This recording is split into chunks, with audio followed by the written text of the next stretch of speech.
నమస్తే, welcome to study time. USA యూకేలో చదవాలనుకుంటున్నారా? Classes ఎప్పుడు స్టార్ట్ అవుతాయి? ఎలాంటి ఎగ్జామినేషన్స్ తీసుకోవాలి? అడ్మిషన్ ప్రాసెస్ ఎలా ఉంటుంది? స్కాలర్షిప్స్ వస్తాయా? Part time and post study works visa options ఎలా ఉంటాయి? వీసా సక్సెస్ అవ్వాలి అంటే ఎలా ప్రిపేర్ అవ్వాలి? ఫారెన్ వెళ్ళాలి అనే ఆలోచన వచ్చిన దగ్గర నుంచి అక్కడ యూనివర్సిటీస్లో హ్యాపీగా ఎన్రోల్ అయ్యే వరకు కంప్లీట్ సర్వీసెస్, ఎక్స్పర్ట్ గైడెన్స్తో అందిస్తోంది మన Shaurya consultancy. Student visas, visit visas, tourist visas, business and dependent visa services ప్రపంచంలో ఏ కంట్రీ అయినా, ఏ వీసా అయినా సరే శౌర్యలో ఆ గైడెన్స్ ఉంటుంది. ఇప్పుడు శౌర్య కన్సల్టెన్సీ డైరెక్టర్ రాధా గారు T5 స్టూడియోలో ఉన్నారు. వారితో మాట్లాడి మరిన్ని వివరాలు తెలుసుకుందాం. ఆల్రెడీ మీకు స్క్రీన్ పై నెంబర్స్ కనిపిస్తున్నాయి. ప్రోగ్రామ్ తర్వాత ఎలాంటి డౌట్స్ ఉన్నా కాల్ చేసి మీ డౌట్స్ని క్లారిఫై చేసుకోవచ్చు. రాధా గారు నమస్తే అండి. నమస్తే అండి. చాలా మంది పిల్లలు ఈ మధ్య కాలంలో ఫారెన్కి వెళ్ళి చదవాలని ఇంట్రెస్ట్ చూపిస్తున్నారు. ఇప్పటి నుంచే కాదు, కొన్ని ఇయర్స్ నుంచి. మీ కన్సల్టెన్సీ కూడా చాలా ఇయర్స్ నుంచి రన్ అవుతోంది. సో చాలా మీకు ఎక్స్పీరియన్స్ ఉండే ఉంటుంది. మరీ ముఖ్యంగా యూకే లాంటి టాప్ యూనివర్సిటీస్లో అడ్మిషన్స్ తీసుకోవాలంటే ఎలా అండి? ఏమైనా ఎగ్జామ్స్ ఉంటుందా? ఏంటి పిల్లలు ఎలా ప్రిపేర్ అవ్వాలి?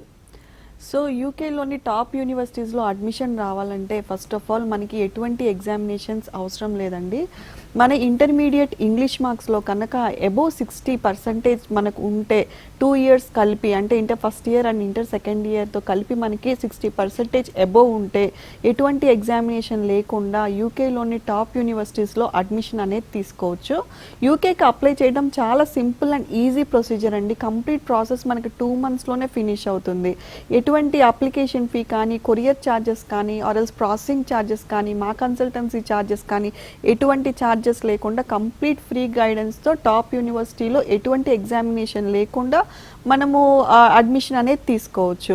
యూకేలో వచ్చేటప్పటికి IELTS అనే ఎగ్జామినేషన్ కొంతమంది స్టూడెంట్స్కి రాయాల్సి ఉంటుందండి. అది ఎవరికి అంటే ఇంటర్మీడియట్ ఇంగ్లీష్లో కనుక 60 కన్నా తక్కువ పర్సెంటేజ్ ఉన్నా, ఆర్ఎల్స్ ఇంటర్మీడియట్ వచ్చేటప్పటికి ఇంగ్లీష్ మీడియంలో కాకుండా తెలుగు మీడియంలో చదువుకొని ఉన్న ఈ 2 కేటగిరీస్ వాళ్ళు మాత్రమే IELTS అనే ఎగ్జామినేషన్ తీసుకోవాల్సి ఉంటుంది. మిగతా ఏ స్టూడెంట్స్ ఇంగ్లీష్ మీడియంలో చదువుకొని ఉండి 60% ఉన్న స్టూడెంట్ ఎవరు వాళ్ళు IELTS అవసరం లేదండి.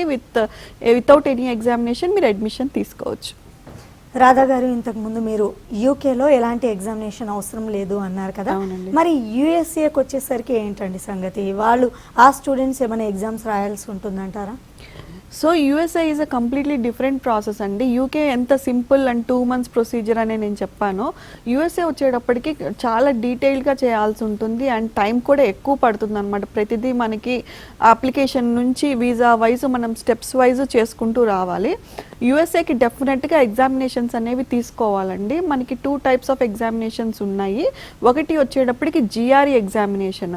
ఈ GRE జనరల్ ఎగ్జామినేషన్ తీసుకోవాల్సి ఉంటుంది. ఇది ఏంటి అంటే గ్రాడ్యుయేట్ స్కూల్స్, మాస్టర్స్ ఎవరైతే మాస్టర్స్కి వెళ్ళాలనుకుంటున్నారో యూఎస్ఏలోని గ్రాడ్యుయేట్ స్కూల్స్కి వాళ్ళు కంపల్సరీగా ఈ ఎగ్జామినేషన్ తీసుకోవాలి. ఈ ఎగ్జామినేషన్ వచ్చేటప్పటికి మనకి క్వాంటిటేటివ్ కానివ్వండి, ఆర్ఎల్స్ వర్బల్ కానివ్వండి, critical thinking, analytical writing skills, వీటిల్లో టెస్ట్ అనేది ఉంటుంది. సో ఈ టెస్ట్ బేస్ చేసుకొని మనకు అడ్మిషన్స్ అనేవి వస్తూ ఉంటాయి. ఈ GRE ఎగ్జామినేషన్తో పాటు మనము IELTS ఆర్ టోఫెల్ ఎగ్జామినేషన్ తీసుకోవాల్సి ఉంటుంది. ఈ IELTS కానివ్వండి, టోఫెల్ కానీ, PTE ఈ 3 ఒకేలాంటి ఎగ్జామినేషన్స్, ఇంగ్లీష్ ఎగ్జామినేషన్ అనమాట, బేస్డ్ ఆన్ ఇంగ్లీష్. సో దీంట్లో రీడింగ్, రైటింగ్, లిజనింగ్, స్పీకింగ్ అనే మాడ్యూల్స్ ఉంటాయి. వీటిల్లో మన ఇంగ్లీష్ లాంగ్వేజ్ ఎలా ఉంది అనేది టెస్ట్ చేస్తారనమాట. మన నాన్ నేటివ్ ఇంగ్లీష్ పీపుల్ కాబట్టి మనల్ని టెస్ట్ చేయడం జరుగుతుంది. సో ఈ 2 ఎగ్జామినేషన్స్ ఖచ్చితంగా స్టూడెంట్స్ తీసుకోవాలి, వేరేస్ USA వెళ్ళే వాళ్ళు. సో ఈ GRE వచ్చేటప్పటికి ఎగ్జామినేషన్ వ్యాలిడిటీ 5 years ఉంటే IELTS వచ్చేటప్పటికి 2 years ఉంది. ఇప్పుడు స్టూడెంట్స్ ఎవరైనా బీటెక్ చదువుతూ ఉండి సెకండ్ ఇయర్ ఆర్ థర్డ్ ఇయర్లోనే వాళ్ళు US వెళ్ళాలి అని ప్లాన్ కనుక ఉంటే మీ ప్రిపరేషన్ అంటే GRE ప్రిపరేషన్ ఇప్పటి నుంచే స్టార్ట్ చేసుకోండి.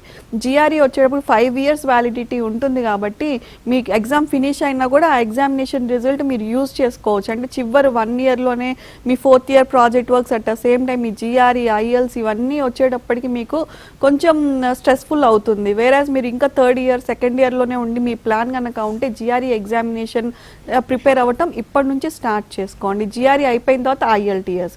అట్లానే యుఎస్ఏ అప్లై చేసుకోవాలంటే ఈ 2 రిక్వైర్మెంట్స్తో పాటు మనకి మెయిన్గా ఉండాల్సింది బ్యాక్లాగ్స్ చాలా తక్కువ పెట్టుకోవాలి. అంటే బేస్డ్ ఆన్ జిఆర్ఈ, ఐఎల్స్, అలానే మీ అకాడమిక్ పర్సంటేజ్తో మనకి యూనివర్సిటీస్ అనేవి షార్ట్ లిస్ట్ చేసుకుంటాం. థౌజండ్స్ ఆఫ్ యూనివర్సిటీలో మనకి ఫ్యూ యూనివర్సిటీస్ మన ప్రొఫైల్కి సూట్ అయ్యే యూనివర్సిటీస్ షార్ట్ లిస్ట్ చేసుకుంటాం. ఇక్కడ యూఎస్ఏ యూనివర్సిటీస్ మిగతా ఎన్ని కంట్రీస్లో పక్కన పెడితే యూఎస్ఏలో పర్టికులర్గా బ్యాక్లాగ్ కౌంట్ అనేది చేస్తూ ఉంటారండి. బ్యాక్లాగ్ అంటే ఒకసారి ఫెయిల్ అయ్యి మళ్ళీ పాస్ అయినా కూడా అది బ్యాక్లాగ్ కిందనే కౌంట్ అవుతుంది. సో మనకి 4 ఇయర్స్లో మనకి ఎవ్రీ సెమిస్టర్ ఒక్కొక్క సబ్జెక్ట్ బ్యాక్లాగ్ కింద కౌంట్ అవుతూ ఉంటే 8 బ్యాక్లాగ్స్ మనం రాసుకోవటమే. యూఎస్కి మనం మొత్తం అయిపోయింది, కంప్లీట్ అయిపోయింది, ఇప్పుడు మొత్తం క్లియర్ అన్నా కూడా దే వోంట్ యాక్సెప్ట్ అనమాట. మన బ్యాక్లాగ్స్ కౌంట్ బ్యాక్లాగ్స్దే. So based upon the backlogs కూడా మనకి యూనివర్సిటీస్ అనేవి మారుతూ ఉంటాయి. సో బీటెక్ స్టూడెంట్స్ ఇంకా సెకండ్ ఇయర్ థర్డ్ ఇయర్లో ఉంటే ఇప్పుడైనా అవి ఎంత తక్కువ పెట్టుకోగలిగితే అంత తక్కువ పెట్టుకుంటే రేపు మీకు యుఎస్ యూనివర్సిటీస్లో మంచి యూనివర్సిటీస్లో అడ్మిషన్నే కావచ్చు, ఆర్ఎల్స్ మీకు స్కాలర్షిప్స్ కావచ్చు, ఇంటర్న్షిప్స్ కావచ్చు, అవి మనం హ్యాపీగా ట్రై చేసుకోవచ్చు అండి.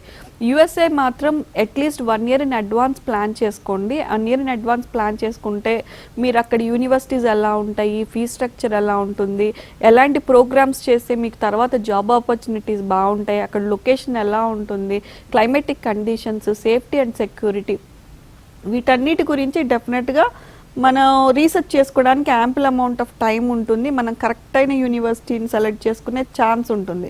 చివరి మూమెంట్లో హరీగా వచ్చి చేసుకుంటే కనుక ఉన్న ఆప్షన్స్లోనే ఏదో ఒకటి చూస్ చేసుకోవాల్సి వస్తుంది. సో అట్లీస్ట్ 1 ఇయర్ ముందల నుంచి మీ ప్లానింగ్ అనేది చేసుకోండి.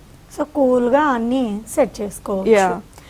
ఈ మధ్య కాలంలో ఈ పాండమిక్ సిచ్యువేషన్ చేయబట్టి రిజల్ట్స్ కానివ్వండి, పిల్లల క్లాసెస్ అన్ని వెనక ముందు అవుతున్నాయి. ఆల్ ఓవర్ వరల్డ్ చూసుకున్నట్లయితే పరిస్థితి సేమ్ అలాగే ఉంది. మరి యుఎస్ఏలో వచ్చేటప్పటికి క్లాసెస్ ఎప్పటి నుంచి స్టార్ట్ అవుతున్నాయి ఏంటి? సో యుఎస్లో వచ్చేటప్పటికి మనకి జనరల్గా ఎవ్రీ ఇయర్ 2 అకాడమిక్ స్టార్ట్స్ ఉంటాయండి. ఒకటి వచ్చేటప్పటికి ఫాల్ 2021. ఫాల్ని మనం ఆగస్ట్ సెప్టెంబర్ ఇంటేక్ని మనం ఫాల్ అంటాము. అలానే జనవరి ఇంటేక్ని వచ్చేటప్పటికి స్ప్రింగ్ అంటాము.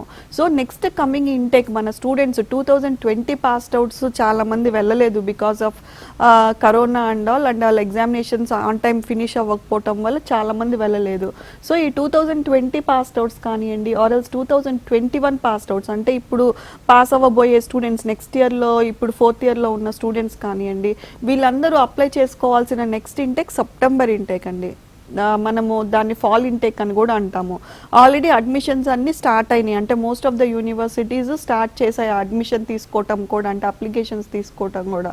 సో ఇప్పటి నుంచి మీ ప్లానింగ్ అనేది ఉండాలి. అంటే జనరల్గా స్కాలర్షిప్ డెడ్ లైన్స్, స్టేట్ యూనివర్సిటీస్కి డెడ్ లైన్స్ అన్నీ 1 by 1 క్లోజ్ అవుతూ ఉంటాయి. కాబట్టి ఎవరైనా ప్లాన్ చేసుకుంటూ ఉంటే start your application process as early as possible అండి.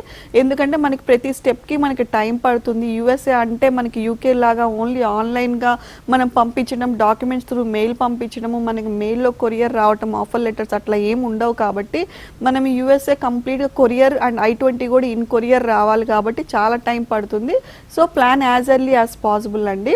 యూఎస్ఏ అనుకుంటే కనుక మీకు ప్రతి యూనివర్సిటీకి అప్లికేషన్ ఫీజెస్ ఉంటాయి. $30 నుంచి ఈవెన్ $150 వరకు కూడా అప్లికేషన్ ఫీజెస్ ఉంటాయి. అది based upon university to university differ అవుతూ ఉంటుందండి. ఓకే, ఇంతకుముందు స్కాలర్షిప్ అంటున్నారు కదా Radha garu, what is the criteria for applying to scholarship to study in the US and UK for India students?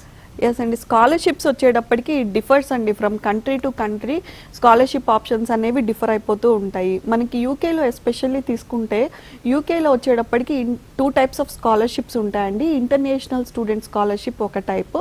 ఇదేంటంటే £500 నుంచి ఈవెన్ £1,500 వరకు యూనివర్సిటీ టు యూనివర్సిటీ డిఫర్ అవుతూ మనకు స్కాలర్షిప్స్ వస్తాయండి. అలానే మనకి మెరిట్ బేస్ స్కాలర్షిప్స్ కూడా ఉంటాయి. మెరిట్ బేస్ స్కాలర్షిప్ ఏంటంటే మన పర్సంటేజెస్, అంటే మీకు 70% ఉందా, 75 ఉందా, 80% ఉందా, ఈ పర్సంటేజ్ బేస్ చేసుకొని మనకి యూనివర్సిటీస్ ఇచ్చే స్కాలర్షిప్ వచ్చేటప్పటికి మెరిట్ బేస్ స్కాలర్షిప్. వేరేస్ మనకి యుఎస్ఏ తీసుకుంటే కంప్లీట్గా డిఫరెంట్గా ఉంటుందండి. యుఎస్లో వచ్చేటప్పటికి చాలా ఫ్యాక్టర్స్ కన్సిడర్ చేస్తారు మనకు స్కాలర్షిప్ ఇవ్వడానికి. మెయిన్గా వచ్చేటప్పటికి అకాడమిక్ పర్సంటేజ్. ఇక్కడ ఇండియాలో BTech or BCom whatever మన బ్యాచిలర్స్ ఏదైనా కానీ మనకి అకాడమిక్ పర్సంటేజ్ని మేజర్గా కన్సిడర్ చేస్తారు. అకాడమిక్ పర్సంటేజ్తో పాటు మనకి జిఆర్ఈ స్కోర్, ఐఎల్ స్కోర్, దాని తర్వాత నంబర్ ఆఫ్ బ్యాక్లాగ్స్ అంటే బ్యాక్లాగ్స్ ఎంత తక్కువ ఉన్నాయి. అలానే కొన్ని యూనివర్సిటీస్ మనకి ఎక్స్ట్రా కరికులర్ యాక్టివిటీస్, ఏదైనా వాలంటరీషిప్, ఇట్లాంటి డిఫరెంట్ ఫ్యాక్టర్స్ కన్సిడర్ చేస్తారండి స్కాలర్షిప్ ఇవ్వడానికి. కొన్ని యూనివర్సిటీస్కి ఏంటంటే డైరెక్ట్ అప్లికేషన్ మనం యూనివర్సిటీకి అప్లికేషన్ పెట్టుకున్నప్పుడే స్కాలర్షిప్ వచ్చేస్తుంది. కొన్ని యూనివర్సిటీస్కి మాత్రం మనం సపరేట్గా స్కాలర్షిప్ ఫామ్స్ కూడా ఫిల్ చేసుకోవాల్సి ఉంటుంది. సో శౌర్య కన్సల్టెన్సీలో ఆ గైడెన్స్ ఉందండి. ఈవెన్ స్కాలర్షిప్ కూడా మ్యాక్సిమం ఈ ప్రొఫైల్కి ఎంతవరకు ట్రై చేయగలిగితే అంతవరకు మేము తెప్పించి ఇవ్వడానికి ట్రై చేస్తాము, అంటే స్టూడెంట్స్ బెనిఫిట్ కోసము. సో ఇన్ కేస్ ఎవరైనా స్కాలర్షిప్స్ కోసం చూస్తున్నా, admissions or IELTS IELTS or GRE coaching కోసం చూస్తున్నా కూడా డెఫినెట్గా మీరు డిస్ప్లే అవుతున్న నంబర్కి కాల్ చేస్తే మా కౌన్సిలర్స్ మీకు కాల్ చేసి డీటెయిల్డ్ ఇన్ఫర్మేషన్ ఇస్తారండి. ఓకేనండి, స్మాల్ బ్రేక్ తర్వాత మరింత డిస్కస్ చేద్దాం రాధా గారు. సో శౌర్య కన్సల్టెన్సీ గురించి తెలుసుకుంటున్నారు కదా, స్మాల్ బ్రేక్ తర్వాత మరింత రైట్. శౌర్య కన్సల్టెన్సీ డైరెక్టర్ రాధా గారు టీఫెస్ స్టూడియోలో ఉన్నారు. శౌర్య కన్సల్టెన్సీ గురించి చాలా డీటెయిల్గా ఎక్స్ప్లెయిన్ చేస్తున్నారు. రాధా గారు, చాలామంది పిల్లలు యూకే వెళ్ళడానికి ఇంట్రెస్ట్ చూపిస్తూ ఉంటారు. యాజ్ పర్ మై నాలెడ్జ్, అసలు ఎందుకు, ఏంటి అడ్వాంటేజెస్ యూకే వెళ్ళడం వల్ల, అలాగే అక్కడ వెళ్తే ఎంప్లాయ్మెంట్ ఆప్షన్స్ ఏ విధంగా ఉంటాయి, ఒక్కసారి మా వ్యూవర్స్కి ఎక్స్ప్లెయిన్ చేస్తారా? ఎస్ అండి, యూకే చాలామంది స్టూడెంట్స్ ఇంట్రెస్ట్ చూపిస్తున్నారండి యూకే కంట్రీకి ఎస్పెషల్లీ. సో యూకే కంట్రీ చూస్ చేసుకోవడానికి చాలా రీజన్స్ ఉన్నాయి మన ఇండియన్ స్టూడెంట్స్కి. సో మనం కొన్ని డిస్కస్ చేసుకుంటే కనుక యూకే ఆఫర్స్ క్వాలిటీ ఎడ్యుకేషన్ అండి. మనకి యూనివర్సిటీస్ అన్నిట్లో ఎప్పటి నుంచో ఉన్న యూనివర్సిటీస్, అండ్ అందులో ట్రెడిషనల్ ఎడ్యుకేషన్ అనేది ఉంటుంది, క్వాలిటీ బాగుంటుంది. అట్ ద సేమ్ టైం అక్కడ చదువుకున్న క్వాలిఫికేషన్స్కి world wide recognised and valued ఉంటుంది. సో మనకి వచ్చేటప్పటికి యూకేలో మనం మోస్ట్ అండ్ ఇంపార్టెంట్ ఆస్పెక్ట్ ఏంటి అంటే యూకేలో మనం మాస్టర్స్ 1 yearలోనే ఫినిష్ చేసుకోవచ్చు అండి. అంటే మిగతా అన్ని కంట్రీస్ లైక్ ఆస్ట్రేలియా కానివ్వండి, USA or else including India, మనం మాస్టర్స్ చదవాలి అనుకుంటే 2 years ఆఫ్ మన టైము, 2 yearsకి మనం ట్యూషన్ ఫీ, లివింగ్ ఎక్స్పెన్సెస్ ఇవన్నీ కలిపి మనకి బడ్జెట్ అనేది ఎక్కువైపోతూ ఉంటుంది. వేరాజ్ యూకేలో వచ్చేటప్పటికి మనకి మాస్టర్స్ 1 year. మీరు ఎంబీఏ చదవండి ఆర్ ఎల్స్ ఎంఎస్ ఇంజనీరింగ్లో ఏ field, computer science, civil or electronics ఏ ఫీల్డ్ అయినా తీసుకోండి, or else biotechnology, pharmacy, health, ఇట్లా ఏ ఫీల్డ్ తీసుకున్నా కూడా మాస్టర్స్ వచ్చేటప్పటికి 1 year ఉంటుంది. సో ఈ 1 year మాస్టర్స్ ఉండటం వలన మనకి ట్యూషన్ ఫీజు అనేది చాలా తక్కువ ఉంటుంది. మనకి 8 to 12 lakhsలోనే కంప్లీట్ మాస్టర్స్ కోర్స్ అనేది మనం యూకేలో మంచి యూనివర్సిటీస్లో ఫినిష్ చేసుకునే ఛాన్స్ ఉంటుంది. సో ఈ తక్కువ ఫీజుతో పాటు మనకి స్కాలర్షిప్స్ ఉన్నాయి. అలానే చదువు అయిపోయిన తర్వాత 1 year ఇంటర్న్షిప్ ప్రోగ్రామ్స్ కూడా కొన్ని యూనివర్సిటీస్ ఆఫర్ చేస్తున్నాయి. సో ఇవి అడ్వాంటేజెస్. దీంతో పాటు మనకి యూకేలో వచ్చేటప్పటికి చదువుకుంటూ ప్రతి స్టూడెంట్కి వచ్చే legal work permit 20 hours part time work permit అనమాట. ఈ 20 hours చదువుకుంటూ వాళ్ళు లోకల్గా ఏదైనా జాబ్స్ చేసుకోవచ్చు రిలేటెడ్ టు దేర్ ఎడ్యుకేషన్ చేసుకుంటే ఇంకా వాళ్ళకి టెక్నికల్ నాలెడ్జ్ ఎన్హాన్స్ అవుతుంది. అలాగే వాళ్ళ కమ్యూనికేషన్ స్కిల్స్ ఇంప్రూవైజ్ అవుతాయి. అలానే వాళ్ళ living expenses, part of the living expenses వాళ్ళు వర్క్ చేసుకునే ఛాన్స్ ఉంటుంది. అలాగే చదువు అయిపోయిన తర్వాత ప్రతి స్టూడెంట్ అక్కడికి వెళ్ళి ఓన్లీ చదువుకోవాలని అనుకోడు. అక్కడికి వెళ్ళి చదువు అయిపోయిన తర్వాత అక్కడ లోకల్ కంపెనీస్, లోకల్ ఇండస్ట్రీలో కొంచెం ఎక్స్పీరియన్స్ గెయిన్ చేసుకోవాలనే ప్రతి స్టూడెంట్ ఇంటెన్షన్ ఉంటుంది.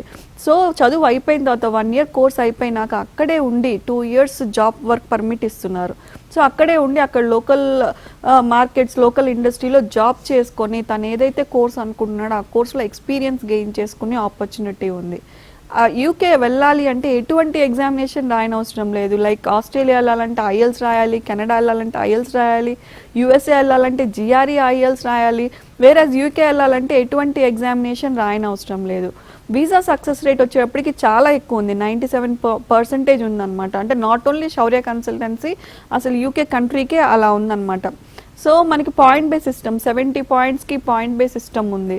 సో ఇది మనకి చాలా అడ్వాంటేజ్ ఉంటుంది. అలానే ఎవరైతే ఫ్యామిలీ వైజ్ మూవ్ అవ్వాలి ఆ కంట్రీకి అనుకుంటే వాళ్ళు కూడా యూకేకి ప్లాన్ చేసుకోవచ్చు. స్టూడెంట్ వీసాతో పాటు వాళ్ళ వైఫ్ ఆర్ హస్బెండ్కి డిపెండెంట్ వీసా వస్తుంది. ఆ dependent visa full time work చేసుకునే ఆపర్చునిటీ ఉంది. సో ఇవన్నీ కలిపి యాక్చువల్గా యూకే ఎక్స్క్లూజివ్ ప్యాకేజ్లా ఉందంటే చాలా అడ్వాంటేజెస్ ఉన్నాయి చూస్ చేసుకుంటూ ఉంటే. సో దీనివల్ల ఎక్కువ మంది స్టూడెంట్స్ యూకే చూస్ చేసుకుంటుంటారండి. మరి కొంతమంది స్టూడెంట్స్ యూఎస్ఏ చూస్ చేసుకుంటూ ఉంటారు కదా, వారికి మీరిచ్చే సపోర్ట్ కానివ్వండి లేదంటే సర్వీసెస్ ఏ విధంగా ఉంటాయి, గైడెన్స్ ఏంటి? యా అండి, యూఎస్ఏ కూడా ఎవర్ గ్రీన్ కంట్రీ అండి. ఎక్కువ మంది మనకి చూసుకుంటే చాలా మంది 4 మెంబర్స్ ఫారెన్లో ఉంటే అందులో అట్లీస్ట్ 1 or 2 మెంబర్స్ మనకి యూఎస్ఏలో ఉండడం చూస్తుంటాము. సో యూఎస్ఏ వెళ్ళాలి అనుకుంటే స్టార్టింగ్ నుంచి ఎండింగ్ వరకు కంప్లీట్గా గైడెన్స్ అనేది శౌర్యాలో ఉంటుందండి. First thing was a career counselling. Career కౌన్సిలింగ్లో మీరు ఎటువంటి యూనివర్సిటీస్ చూస్ చేసుకోవాలనుకుంటున్నారు, ఏ కోర్స్లో మీరు స్పెషలైజేషన్ చేయాలనుకుంటున్నారు, దాని తర్వాత మీ పర్సంటేజెస్, మీకు అక్కడ ఎవరైనా తెలిసిన వాళ్ళు ఉన్నారా, లేకపోతే మీరు ఏదైనా పర్టికులర్గా ఈ పర్టికులర్ స్టేట్కి అనుకుంటున్నారా, ఇట్లాంటి మీ దగ్గర నుంచి ఇన్పుట్స్ తీసుకొని మీకు తగినటువంటి యూనివర్సిటీ షార్ట్ లిస్టింగ్ ఇవ్వడం జరుగుతుందండి. అలాగే IELTS అండ్ GRE కోచింగ్ కూడా మా సెంటర్స్లో అవైలబుల్గా ఉన్నాయి. స్టూడెంట్స్ చూస్ చేసుకుంటే వన్స్ మీరు యూనివర్సిటీ షార్ట్ లిస్ట్ చేసుకున్న తర్వాత మీకు SOP గైడెన్స్ కానివ్వండి, letter of recommendation letters guidance కానివ్వండి, అలాగే యూనివర్సిటీ అప్లికేషన్ ప్రాసెస్లో కంప్లీట్ గైడెన్స్, అలాగే వన్స్ I-20 వచ్చిన తర్వాత next visa is a most important thing అనమాట. ఐదర్ యూకే కానివ్వండి ఆర్ ఎల్స్ USA కానివ్వండి. సో యూఎస్ఏకి వీసాకి ఎటువంటి ఇంటర్వ్యూ క్వశ్చన్స్ ఉంటాయి, ఎలా ప్రిపేర్ అవ్వాలి, ఎలా ప్రిపేర్ అయితే మనకి వీసా సక్సెస్ రేట్ ఎక్కువ ఉంటుంది, previous student histories and previous students visa వచ్చిన వాళ్ళని ఏ క్వశ్చన్స్ అడిగారు, వాటిని బట్టి మీరు ఏం ఎక్స్పెక్ట్ చేయొచ్చు క్వశ్చన్స్. సో ఇలాంటి కంప్లీట్గా గైడెన్స్ ఇవ్వడం జరుగుతుంది. 3 to 4 మాక్ ఇంటర్వ్యూస్ ఇవ్వడం జరుగుతుంది మీరు పర్ఫెక్ట్ అయ్యే వరకు. సో వన్స్ మీకు వీసా వచ్చింది అంటే next post visa services like forex కానివ్వండి, ఎయిర్ టికెటింగ్, అక్కడ ఇనిషియల్ ఎయిర్పోర్ట్ పికప్, దాని తర్వాత ఇనిషియల్ అకామిడేషన్, అక్కడ ఎలా ఉండాలి, ఎక్కడ ఉండాలి, ఇలాంటి డౌట్స్ ఇవన్నీ కంప్లీట్ స్టార్టింగ్ స్టూడెంట్ ఇలా వెళ్ళాలి యూఎస్ఏ అనే ఆలోచనతో వచ్చిన దగ్గర నుంచి అతను అనుకున్న యూనివర్సిటీ మంచి యూనివర్సిటీలో అతను సెటిల్ అయ్యే వరకు కంప్లీట్ రెస్పాన్సిబిలిటీ శౌర్య తీసుకుంటుందండి. సో స్టార్టింగ్ నుంచి సెటిల్ అయ్యే వరకు తీసుకుంటారు కాబట్టి పేరెంట్స్ టెన్షన్ పడాల్సిన అవసరం లేదు. మరి ముఖ్యంగా అమ్మాయిల విషయంలో కూడా మీరు కేర్ తీసుకుంటారు, మీరే ఉన్నారు కాబట్టి ప్రాబ్లం లేదంటారు. సో చాలా మంది పిల్లలు ఎడ్యుకేషన్ లోన్ తీసుకోవాలని చూస్తూ ఉంటారు, అది ఎలా అని కన్ఫ్యూజన్ గురవుతారు, దీని గురించి ఎలా గైడ్ చేస్తుంది శౌర్య? ఎస్ అండి, అంటే ఫారిన్ వెళ్ళే స్టూడెంట్స్లో 60 to 70% ఎడ్యుకేషన్ లోన్ తీసుకుంటూ ఉంటారండి జనరల్గా.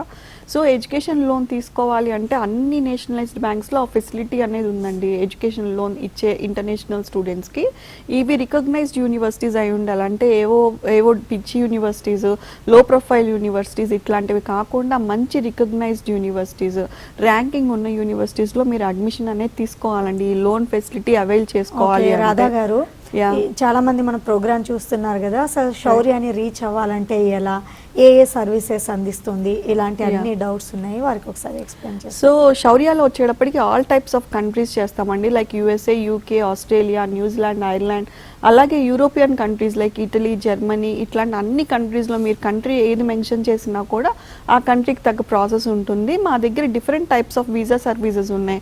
చదువుకోవాలి అనుకుంటే కనుక స్టూడెంట్ వీసాస్, అలానే అక్కడ ఫ్రెండ్స్ ఆర్ ఫ్యామిలీని విజిట్ చేయాలి అనుకుంటే కనుక విజిట్ వీసాస్, అలాగే అక్కడ వైఫ్ ఆర్ హస్బెండ్ చదువుకుంటూనో ఆర్ జాబ్ చేసుకుంటూనో ఉంటే కనుక డిపెండెంట్ వీసాస్, చూడాలనుకుంటే టూరిస్ట్ వీసాస్, అలాగే అక్కడ ఏమైనా బిజినెస్ ఈవెంట్స్ కానీ, సెమినార్స్ కానీ, ఎగ్జిబిషన్స్ కానీ ఇట్లాంటివి ఏమన్నా ఉంటే కనుక మనకి బిజినెస్ వీసాస్, ఇలా different types of visa services మా ఆఫీసెస్లో అవైలబుల్ ఉన్నాయండి. అండ్ శౌర్యాన్ని రీచ్ అవ్వటం వచ్చేటప్పటికి చాలా సింపుల్ అండ్ ఈజీ. మీరు డిస్ప్లే అవుతున్న నంబర్కి కాల్ చేస్తే మీరు ఎక్కడున్నా కూడా, ఏ రిమోట్ ఏరియా విలేజ్లో ఉన్నా కూడా మా కౌన్సిలర్స్ కాల్ చేసి మీ దగ్గర నుంచి ఇన్ఫర్మేషన్ తీసుకొని అండ్ దానికి తగినటువంటి కంప్లీట్ గైడెన్స్ మీకు ఆన్ కాల్లోనే ఇస్తారు. మీరు పర్సనల్గా విజిట్ చేయాలి అనుకుంటే మాకు బ్రాంచెస్ ఉన్నాయండి, లైక్ హైదరాబాద్లో JNTU, అమీర్పేట్, సుచిత్ర, తార్నాక, దిల్సుఖ్ నగర్తో పాటు గుంటూరు, విజయవాడ, వైజాగ్లో మా బ్రాంచెస్ ఉన్నాయి. మీరు డైరెక్ట్గా ఇన్ కేసు వచ్చి కలిసి డీటెయిల్ ఇన్ఫర్మేషన్ తీసుకున్నా ఓకే, ఆర్ ఎల్స్ ఆన్లైన్లో మీరు ప్రాసెస్ అంతా కంప్లీట్ చేసుకొని ఫర్ ఫైలింగ్ మీరు హైదరాబాద్ వచ్చినా ఓకే. సో మీకు ఎట్లా కన్వీనియంట్గా ఉంటే అట్లా ప్రాసెస్ అనేది చేసుకోవచ్చండి. అండ్ శౌర్య కన్సల్టెన్సీలో వచ్చేటప్పటికి వీసా సక్సెస్ రేట్ చాలా హైగా ఉంటుంది compare to remaining all consultancies. మనకి రివ్యూస్, గూగుల్ రివ్యూస్లో కానీ ఫేస్బుక్ రివ్యూస్లో కానీ మా స్టూడెంట్స్ మాట్లాడింది కానీ ప్రాసెస్ ఎలా ఉంటుందని కానీ మా స్టూడెంట్స్ చెప్పింది మీరు డెఫినెట్గా చూసుకొని మీకు నచ్చితే డెఫినెట్గా విజిట్ అవ్వండి. ఆర్ ఎల్స్ మీరు డిస్ప్లే అవుతున్న నెంబర్కి కాల్ చేసి మా కౌన్సిలర్స్తో మాట్లాడండి.